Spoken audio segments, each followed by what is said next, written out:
Come crawling faster.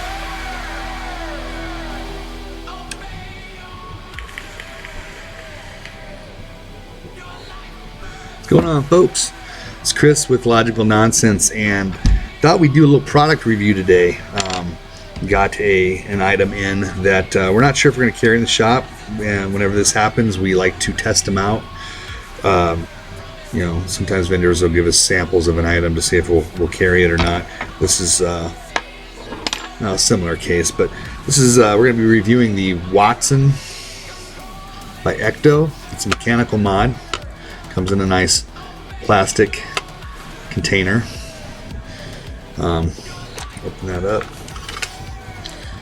Think about this one, it's an all wood mod. Well, not all wood, I mean it's got the 510 connection, and there's a button fire up here. And on the back there's the battery slide. Put this out of here. But, I mean, overall, initially out of the package, it's got 2 holes in the side for battery venting, which is a plus. It's got a little clicky button, and a little battery slide opens up. Takes a single 18650 battery. You see the spring down there, which means one thing I'm not a big fan of is that if you look here, positive goes down. Every mechanical that I've had that just a single 18650 mechanical just kind of goes against everything that I've just used to. I'm used to having the positives go up, so not a big deal, but whatever. Instructions are on the back along with a warning. It says do not use tank coils less than 1.2 ohms to prevent damage to the batteries. So they're specifically designed this mechanical, I think, for tanks. I don't really use tanks. I dig into the RDA scene. 1.2 ohms. Not really used to vaping at anything greater than 0.5. So specifically wrapped a coil up on the old Derringer, and it's 1.4 ohm. And believe me, it was a pain in the ass to do this. Got a freshly charged Samsung 18650 battery. Battery safety is everything, people. And here at the shop, we carry the best batteries we can get our hands on. So there you go. Slide open. Positive is here. See the little groove. Slide that bad boy in there. Springy action in there. And then we just slide this shut, and we should be good to go, right?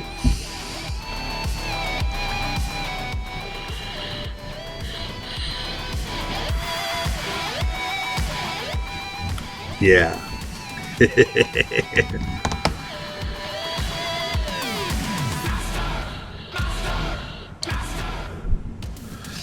Vapor production is crap.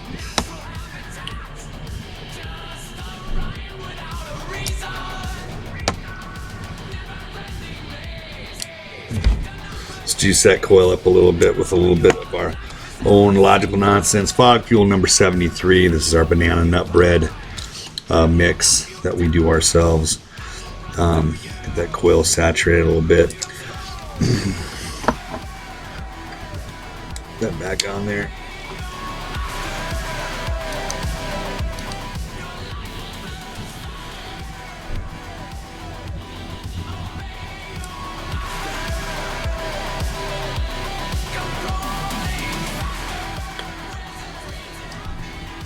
Right, what's happening?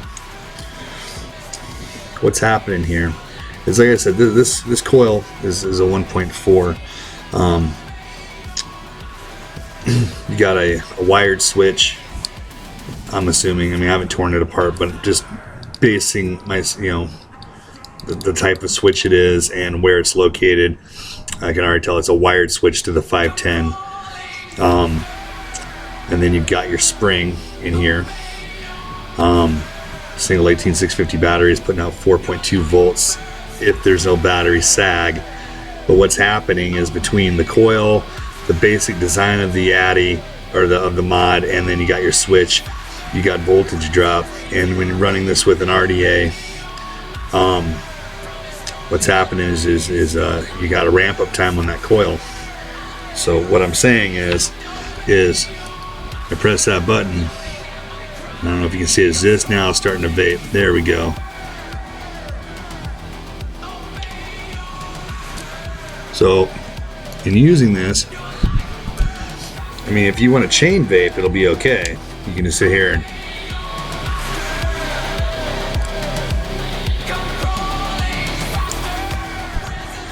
it's a super cold vape. I mean, this is, I built this coil at within their suggested range. It's cold vape. The ramp up time on the coil is terrible. I don't like the fact that the battery faces down. Or for me, it's backwards. They're asking you to put it in backwards. I'm not just a big fan of that. And just the ramp up time on to get it to go. And here's the thing: I actually tried this on a Pro Tank earlier. I mean, and it's the same deal on like a Pro Tank, like a Kanger, or I think it's Kanger, whatever, Pro Tank 3, whatever. Same deal. Cold coil, and then as that coil heats up, and then it starts to do its job. But I'm just not a fan. And it's a damn good battery we got in there, fresh off the charger, and it should be. There's definitely some design flaws in this. I mean, I like the look of the mod. Nice little, little stealth mod. We'll palm it. Looks good with that Derringer on there, I think.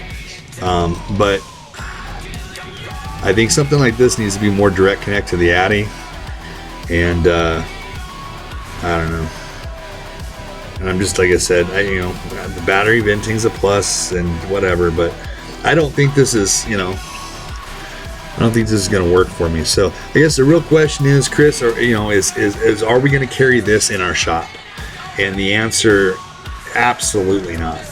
I think this is just one of those devices that even if you've got the time to master it and build, it might be a deal where my wire thickness is too big, and so maybe I need to be using 32 gauge Canthal or something, and wrapping a different style coil to suit it on an RDA so it heats up faster. But I don't have time to dig around with that. I just want to be able to twist my Addy on and go, and so do my customers, and that is why something like this isn't going to work in our shop. So the Watson by Ecto, I don't know where you can buy it, but it's not going to be at Logical Nonsense. So anyway, as always, folks, thanks for watching, and if you get a chance, swing on in, try a little bit of the old Logical Nonsense Fog Fuel number 73, the banana nut bread. We also have the 62, which is the cucumber melon, and we also have the 51, which is our Fruit Loop fruit cereal type. And I actually really like that one. So anyway, as always, peace, and keep vaping, people. Keep vaping.